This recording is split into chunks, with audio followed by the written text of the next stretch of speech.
Berdoa. Tuhan, kami membuka jiwa kami di hadapan-Mu.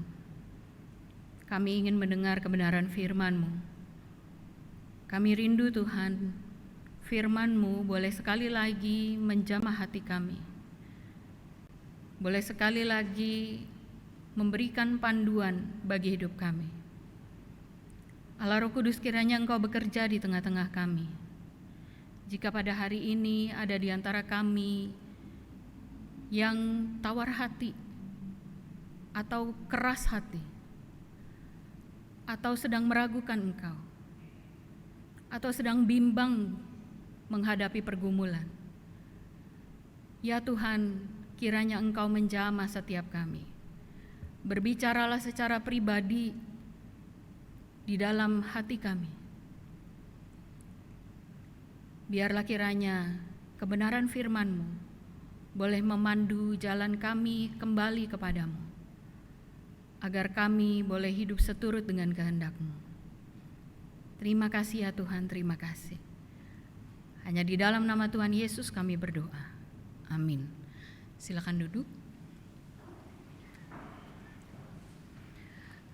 Jemaat yang terkasih, mari kita membuka bagian firman Tuhan dari Yohanes pasal yang ke-20.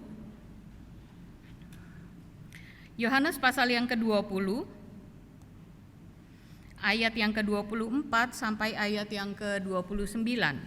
Yohanes pasal yang ke-20, ayat 24 sampai dengan ayat yang ke-29. Yohanes 20 ayat 24 sampai 29 saya akan membacakan bagi kita semua. LAI memberikan judul Yesus menampakkan diri kepada Thomas. Tetapi Thomas, seorang dari ke-12 murid itu yang disebut Didimus, tidak bersama-sama mereka ketika Yesus datang ke situ. Maka kata murid-murid yang lain itu kepadanya, "Kami telah melihat Tuhan." Tetapi Thomas berkata kepada mereka, "Sebelum aku melihat bekas paku pada tangannya, dan sebelum aku mencucukkan jariku ke dalam bekas paku itu, dan mencucukkan tanganku ke dalam lambungnya, sekali-kali aku tidak akan percaya." 8 hari kemudian, murid-murid Yesus berada kembali dalam rumah itu, dan Thomas bersama-sama dengan mereka. Sementara pintu-pintu terkunci, Yesus datang dan ia berdiri di tengah-tengah mereka dan berkata, "Damai sejahtera bagi kamu." Kemudian ia berkata kepada Thomas, "Taruhlah jarimu di sini dan lihatlah tanganku. Ulurkanlah tanganmu dan cucukkan ke dalam lambungku, dan jangan engkau tidak percaya lagi, melainkan percayalah." Thomas menjawab dia, "Ya Tuhanku dan Allahku." Kata Yesus kepadanya, "Karena engkau telah melihat aku, maka engkau percaya. Berbahagialah mereka yang tidak melihat, namun percaya." Bapak Ibu jemaat yang dikasihi oleh Tuhan, Bapak Ibu tahu kata pistantrofobia,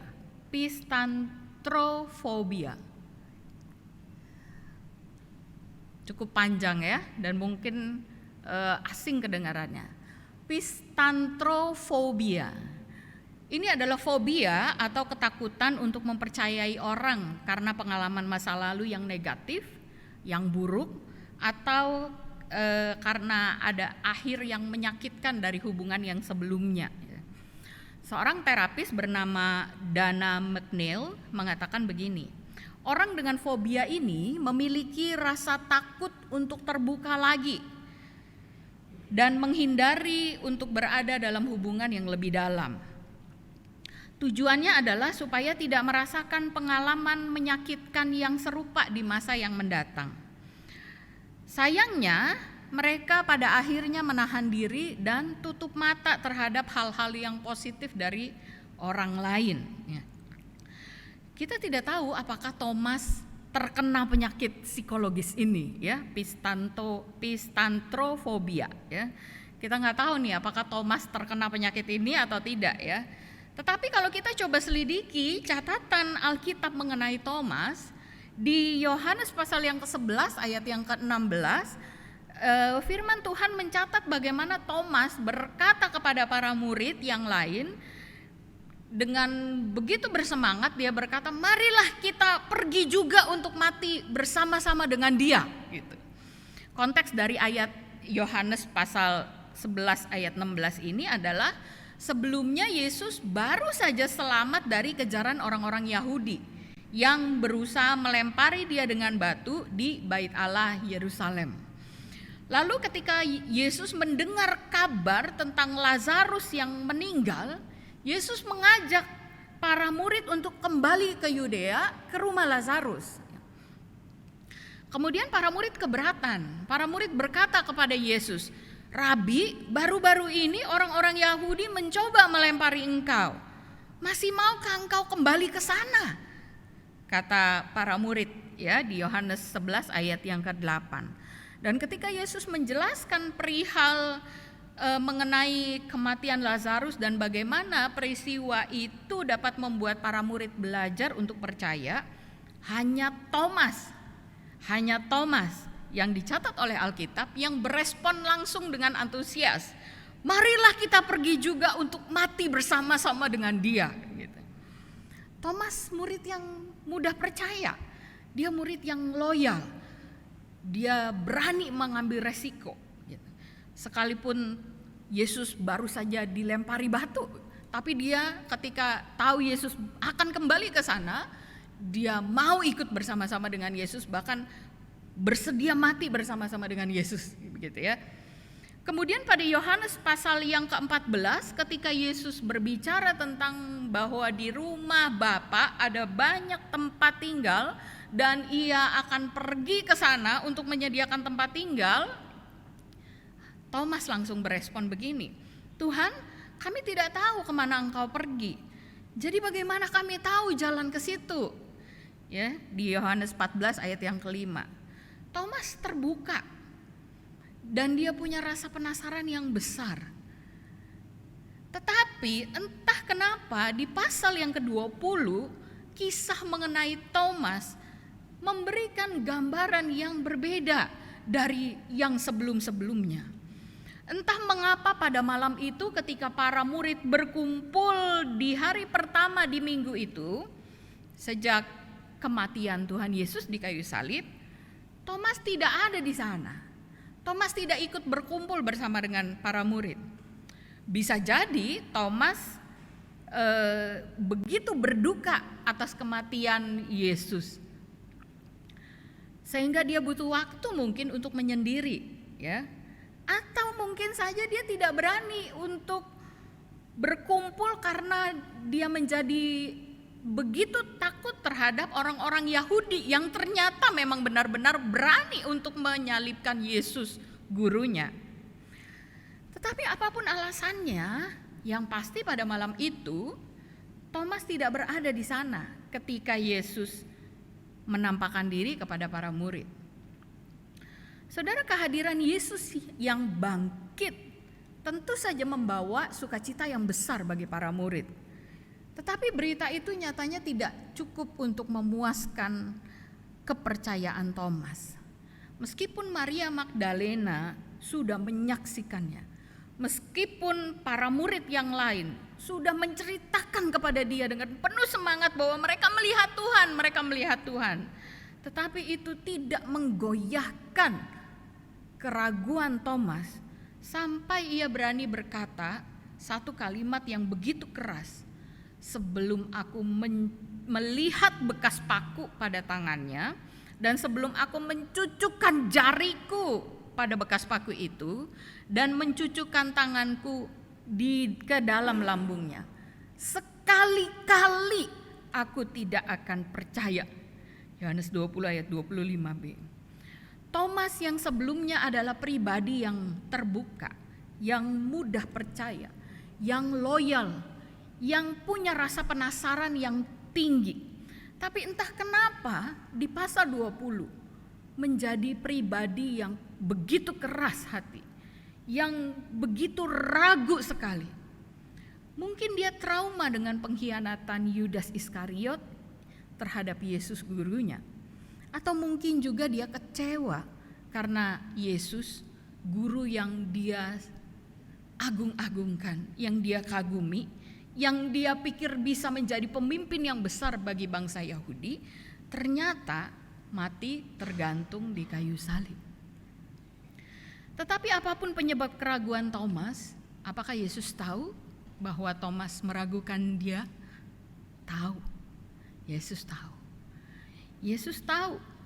Namun menariknya, Yesus tidak serta-merta memberikan bukti empiris kepada Thomas seperti yang ia tunjukkan kepada para murid lain. Dia tidak serta-merta memberikan bukti kepada Thomas dan menghilangkan keraguannya. Tidak.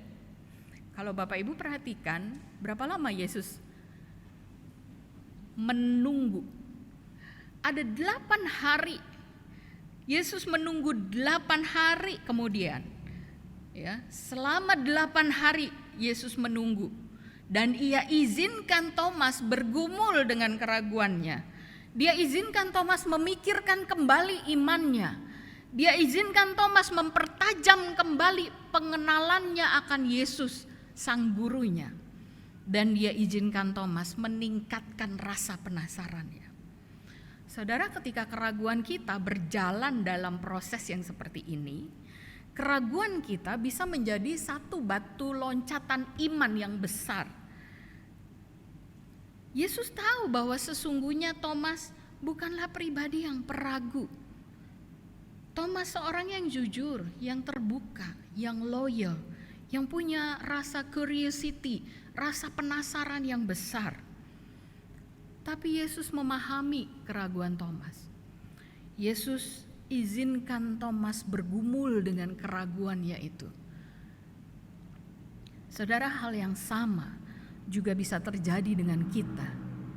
Ada kalanya pergumulan yang berat, pengalaman yang menyakitkan, trauma atau ketakutan terhadap pengalaman di masa lalu atau pengalaman di saat sekarang membuat kita meragukan Tuhan. Semulus apapun kita menyembunyikan keraguan itu, percayalah, Yesus tahu. Tuhan tahu dan dia memahami keraguan kita. Seperti halnya dia memahami keraguan Thomas. Dan seperti kepada Thomas, Tuhan memberikan waktu jeda bagi kita untuk ragu terhadap dia. Tuhan memberikan waktu bagi kita untuk ragu. Tapi bukan untuk membuat kita menjadi semakin keras kepala dan semakin keras hati dan bahkan meninggalkan Tuhan. Tidak. Tuhan izinkan kita jeda waktu untuk ragu. Supaya di masa-masa itu kita memikirkan ulang keimanan kita yang sesungguhnya. Kita memikirkan ulang seberapa jauh pengenalan kita akan Tuhan. Dan kerohanian kita menjadi lebih peka dalam memaknai iman kepada Tuhan Yesus.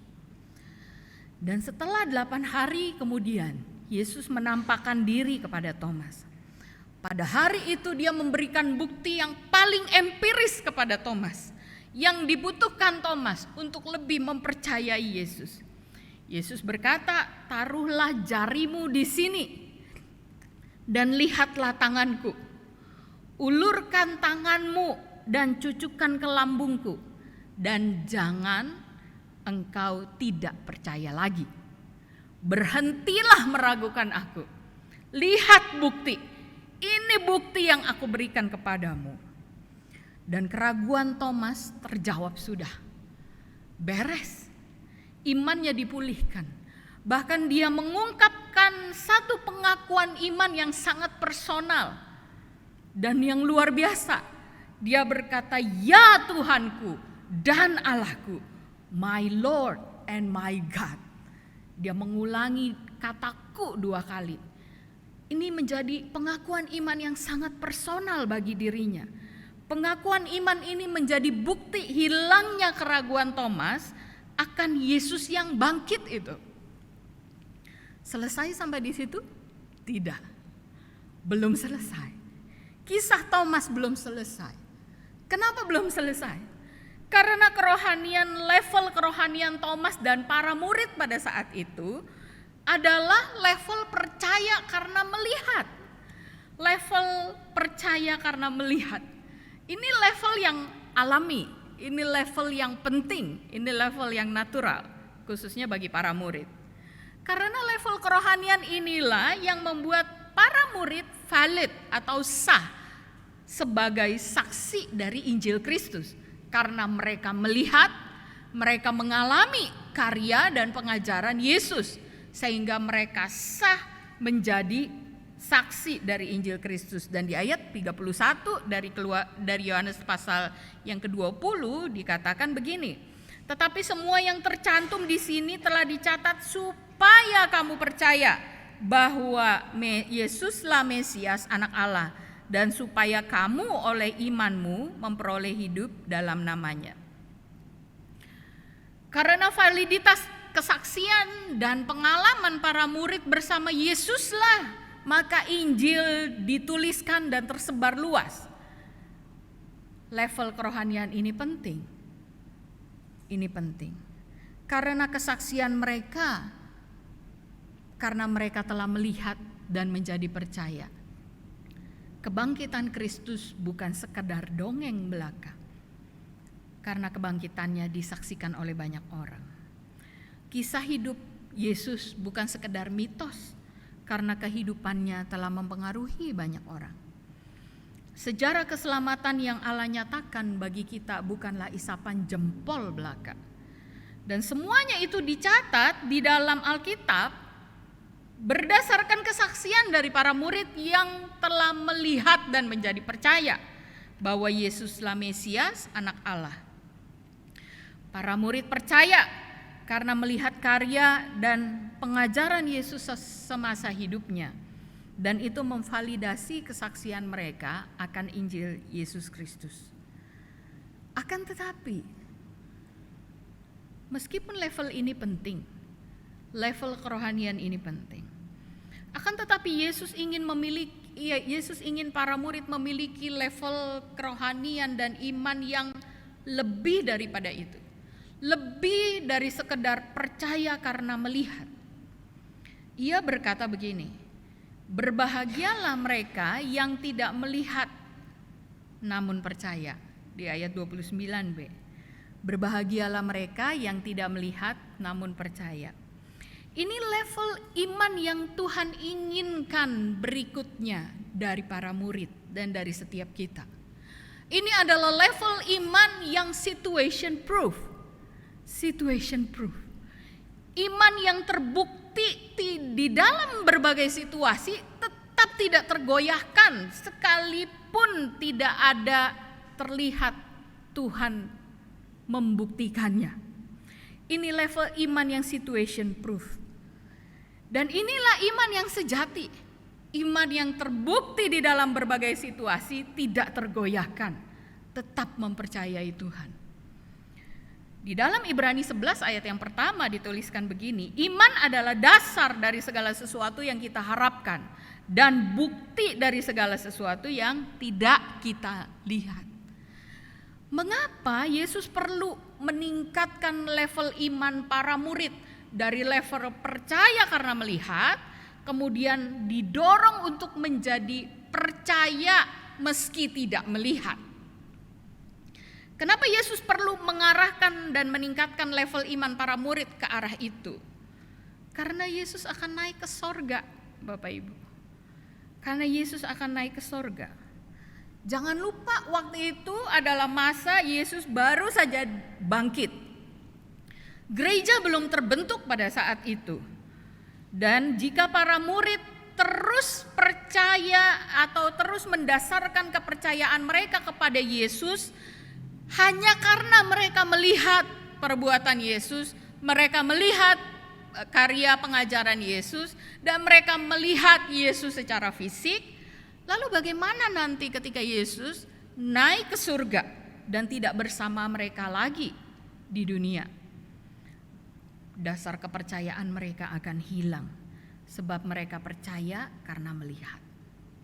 Itulah sebabnya kenapa Yesus perlu mendorong level kerohanian para murid sampai mereka percaya meski tidak melihat. Dan kalau kita mundur ke belakang, bukankah para murid juga memang sudah goyah?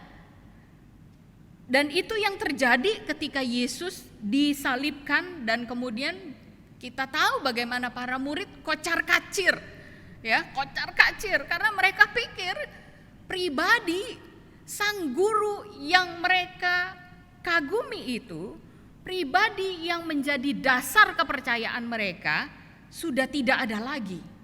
Mereka kocar-kacir, entah kemana. Itu yang terjadi karena level kerohanian mereka, level percaya karena melihat. Ketika tidak ada lagi Tuhan Yesus, mereka kocar-kacir. Dan itu yang Yesus tidak inginkan dari hidup para murid. Hal yang sama bisa juga terjadi terhadap kita, murid-murid Tuhan pada masa kini. Jika kita mendasarkan kerohanian kita hanya karena kita mengalami Tuhan, mengalami kebaikan Tuhan, karena kita diberkati, karena perbuatan-perbuatan tangannya yang begitu jelas di dalam hidup kita, dan bukan karena pribadi Yesus itu sendiri, maka jangan heran kerohanian kita akan mudah sekali goyah di tengah pergumulan yang berat. Ketika tiba masa di mana kita tidak bisa lagi melihat tangan Tuhan bekerja, ketika tiba masa di mana kita tidak melihat Dia menolong kita di tengah pergumulan, ketika kita tidak lagi merasa Dia memberkati kita di dalam segala usaha keras yang telah kita lakukan bagi Dia, kita akan menjadi mudah goyah. Kerohanian kita akan menjadi goncang karena kerohanian dan iman kita dibangun di atas dasar kepercayaan karena melihat. Yesus tahu akan tiba waktunya bagi Dia untuk pergi kepada Bapa, dan Roh Kudus yang akan menggantikannya menyertai para pengikutnya. Roh Kudus yang adalah roh yang tidak bisa dilihat secara kasat mata, meskipun kehadirannya sangat real sebenarnya di dalam hidup kita. Tetapi Yesus tahu sudah waktunya untuk mendorong level kerohanian para murid agar mereka tetap percaya meskipun mereka tidak melihat. Yesus ingin para murid tidak lagi percaya karena melihat, melainkan tetap percaya meski tidak melihatnya lagi. Saudara, ketika kepercayaan kita kepada Allah tidak didasarkan karena kita melihat Dia atau berkat-berkatnya atau perbuatan tangannya saja, melainkan ketika kita tetap percaya meski kita tidak melihat, maka firman Tuhan menyebut kita berbahagia. Menarik bukan? Justru ketika kita tetap percaya, meski kita tidak melihat Tuhan, meski kita tidak merasa bahwa Tuhan menolong kita, firman Tuhan bilang kita berbahagia. Karena kebahagiaan kita tidak lagi diukur oleh seberapa banyaknya berkat yang Tuhan beri, seberapa banyaknya harta yang kita miliki, seberapa besar pertolongan yang Tuhan nyatakan dalam hidup kita. Ketika kita percaya meski tidak melihat, kebahagiaan kita diukur karena kita berada di dalam Tuhan. Kita memiliki Tuhan yang sejati itu, dan hidup kita dimiliki oleh Dia, Tuhan yang adalah Allah yang maha baik itu. Ketika kita tetap percaya meski tidak melihat. Hidup kita ada di dalam tangan Tuhan. Tuhan menjamin kehidupan kita di dalam tangan kasih-Nya. Dan tidak ada satupun kuasa di dunia ini yang dapat memisahkan kita dari kasih Kristus. Sekalipun kita mengalami penganiayaan, sekalipun kita mengalami penindasan, sekalipun kita mengalami kelaparan, sekalipun kita mengalami kematian karena pergumulan yang begitu berat, tidak akan memisahkan kita dari kasih Kristus. Karena justru pada saat kita menderita, di situ kita mengalami Tuhan secara pribadi. Justru pada saat kita mengalami kematian, justru disitulah awal kita mengalami perjumpaan secara pribadi muka dengan Yesus di sorga. Itulah sebabnya kenapa tidak ada yang dapat memisahkan kita dari kasih Kristus. Karena apapun yang terjadi, Tuhan tetap memegang hidup kita karena kita memiliki iman yang sejati, yang tetap percaya meski tidak melihat. Dan itu yang dikatakan oleh Paulus di dalam Roma pasal yang ke-8 ayat 35 sampai 39. Siapa yang akan memisahkan kita dari kasih Kristus? Penindasan atau kesesakan atau penganiayaan atau kelaparan atau ketelanjangan atau bahaya atau pedang? Dan kemudian di bagian akhirnya dia katakan, tidak akan dapat memisahkan kita dari kasih Allah yang ada dalam Kristus Yesus Tuhan kita. Jemaat yang dikasihi oleh Tuhan, beratnya pergumulan mungkin telah membuat kita meragukan Tuhan. Kesulitan di tengah pandemi ini, sakit penyakit yang tidak kunjung sembuh, persoalan keluarga yang bertubi-tubi mungkin, yang membuat hidup kita menjadi begitu berat, mungkin telah membuatmu mempertanyakan kasih Tuhan. Mungkin kita berusaha menyembunyikan sedemikian rapih keraguan itu, serapi mungkin sampai tidak diketahui oleh orang-orang di sekitar kita, bahkan oleh pasangan kita atau orang-orang terdekat kita. Mungkin kita berusaha menyembunyikan itu dalam-dalam di dalam kehidupan kita. Tetapi Bapak Ibu, Tuhan tahu engkau meragukannya. Tuhan tahu ketika kita mempertanyakannya. Dan seperti kepada Thomas, Tuhan memberi waktu bagi kita untuk meragu terhadapnya.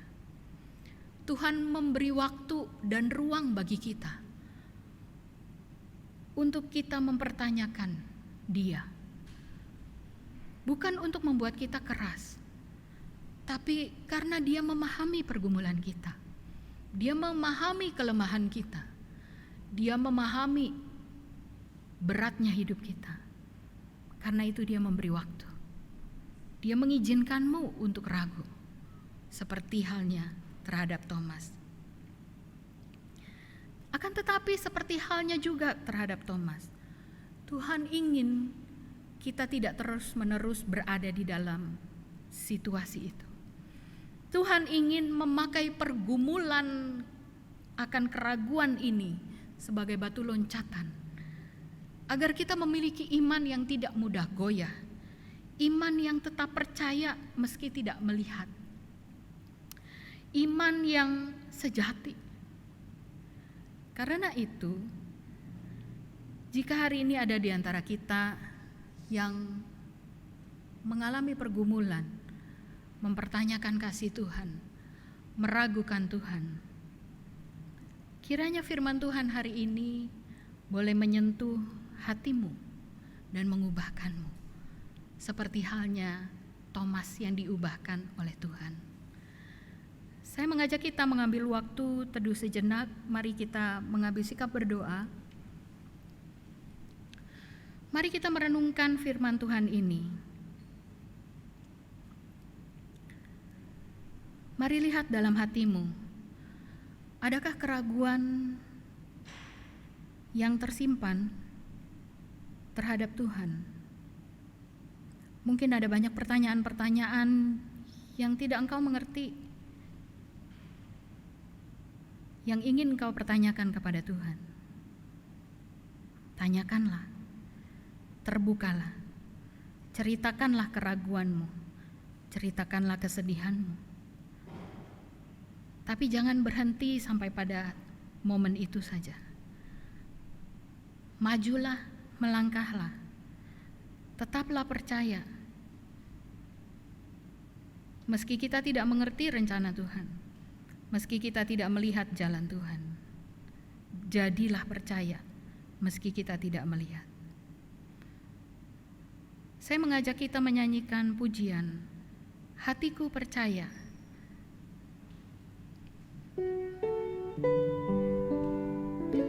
Saat ku tak melihat jalanmu, saat ku tak mengerti rencanamu, namun ku tetap pegang janjimu.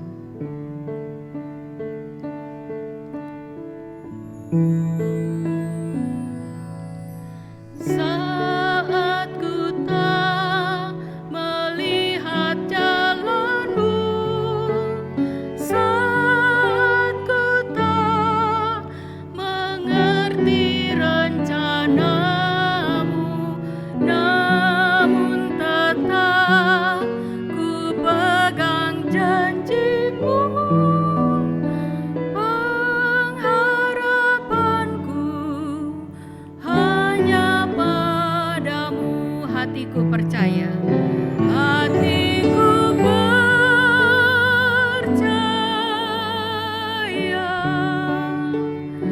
hatiku percaya,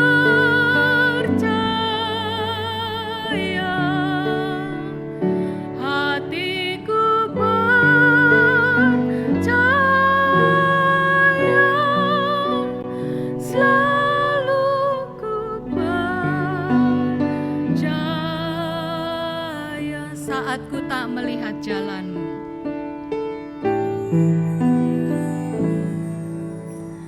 saat ku tak melihat jalanmu, saat ku tak mengerti rencanamu, namun tetap ku pegang janjimu.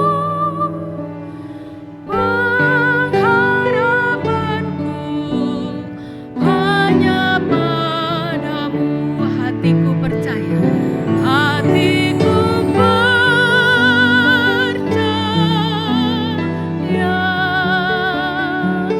hatiku percaya,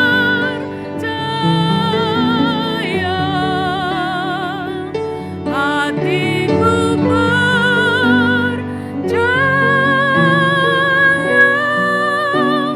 selalu ku percaya.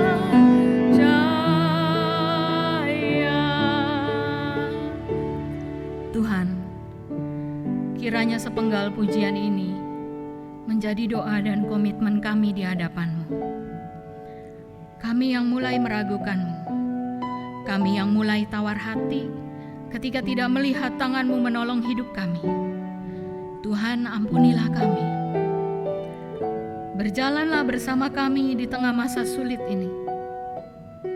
Ketika tangan-Mu tidak terlihat menolong hidup kami, dan kami mulai meragukan-Mu, ajarlah kami tetap mempercayai-Mu.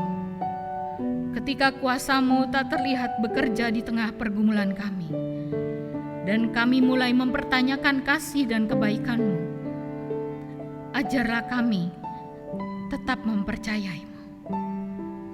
Karena Engkaulah Tuhan Allah kami yang maha baik, karena Engkaulah Tuhan pemilik hidup kami. Hidup kami aman di dalam tangan-Mu. Dan ya Tuhan, kami mohon, berjalanlah bersama dengan kami. Peganglah tangan kami, arahkan langkah kami untuk hidup seturut dengan kehendak-Mu dan tetap mempercayai-Mu. Inilah doa kami ya Tuhan. Hanya di dalam nama Tuhan Yesus Kristus, Allah kami yang hidup, kami berdoa. Amin.